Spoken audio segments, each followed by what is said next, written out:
Super 6 4000 pension ఇస్తున్నాం, దీపం 2 పథకం ఇస్తున్నాం, చెప్పని పథకాలు కూడా చేస్తాం. ఇన్ని అభివృద్ధి కార్యక్రమాలు మేము చేస్తామని చెప్పలేదు. ఈరోజు ఇన్ని పరిశ్రమలు వస్తున్నాయి. ఏదైతే మాట చెప్పామో ఆ మాట ప్రకారం 20 లక్షల ఉద్యోగాలు మేము ఇవ్వాలన్నా ఆల్రెడీ 4,15,000 మందికి ఉద్యోగ అవకాశాలు కూడా కల్పించాం.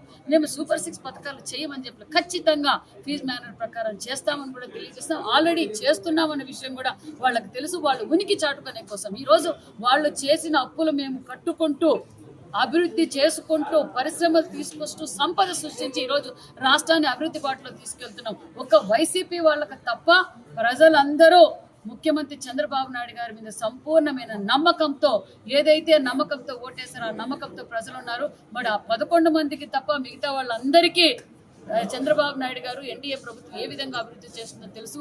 వాళ్ళకు కూడా అర్థం అయిపోయింది.